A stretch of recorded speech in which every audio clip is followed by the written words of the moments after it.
झारखंड में अगले महीने होने वाले विधानसभा चुनाव के लिए झारखंड मुक्ति मोर्चा ने अपने उम्मीदवारों की पहली लिस्ट जारी कर दी है। इस लिस्ट में पार्टी ने 35 विधानसभा सीटों के लिए प्रत्याशियों के नामों की घोषणा की।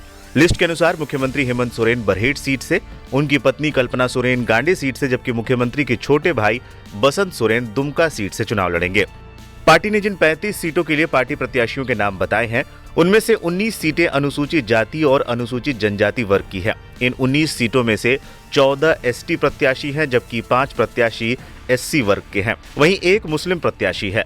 पार्टी ने पहली लिस्ट में घोषित 35 उम्मीदवारों में से सिर्फ 3 महिलाओं को टिकट दिया है, जिनमें से एक मुख्यमंत्री हेमंत सोरेन की पत्नी कल्पना सोरेन है, दूसरी मंत्री बेबी देवी जिन्हें डुमरी से एक बार फिर टिकट मिला है, वहीं तीसरी महिला उम्मीदवार सविता महतो हैं, जिन्हें ईचागढ़ से एक बार फिर से टिकट मिला है।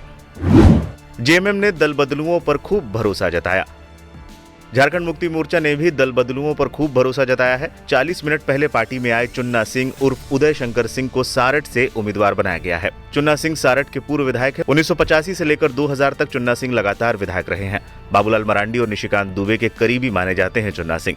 दावा किया जा रहा है कि जेएमएम ने बीजेपी के वोट बैंक पर सेंध लगाने की एक बड़ी कोशिश की है। इसी तरह बीजेपी से आए जानकी यादव को बरकट्ठा और केदार हाजरा को जमुआ से उम्मीदवार बनाया गया है। भवनाथपुर सीट पर भी दल बदल कर आए अनंत प्रताप को उम्मीदवार बनाया गया है। चंदन क्यारी में भी आजसू छोड़कर आए उमाकांत रजक को टिकट दिया गया। उमाकांत रजक नेता प्रतिपक्ष अमर बावरी को चुनौती देंगे। माले और आरजेडी के साथ हुआ खेला। जेएमएम की पहली लिस्ट में सीपीआई, माले और आरजेडी के साथ खेल हो गया। जेएमएम ने धनवार सीट से निजामुद्दीन अंसारी को उम्मीदवार बनाया। माले यहां से राजकुमार यादव को प्रत्याशी घोषित कर चुकी है। इसी तरह जमुआ सीट पर भी यही हुआ। जमुआ में माले की घोषणा के बावजूद जेएमएम ने कैंडिडेट डिक्लेयर कर दिया। बरकट्ठा सीट पर आरजेडी के साथ गेम हुआ। यादव बहुल्य इस सीट पर आरजेडी दावा कर रही थी, लेकिन हेमंत ने यहां से जानकी यादव को उतार दिया। हेमंत ने इस तरह अपने सांसदों को भी साधा।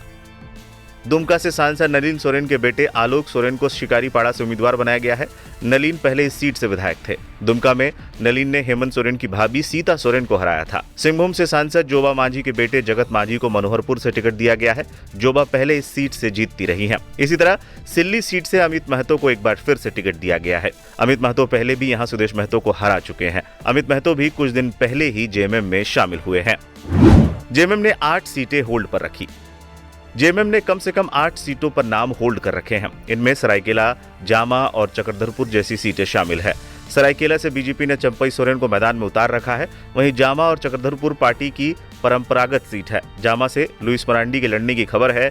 जेएमएम ने खूंटी पर भी अभी फैसला नहीं किया है। यहां से कड़िया मुंडा के बेटे को लड़ाने की बात कही जा रही है। पार्टी महासचिव विनोद पांडे के मुताबिक जल्द ही दूसरी लिस्ट जारी की जाएगी।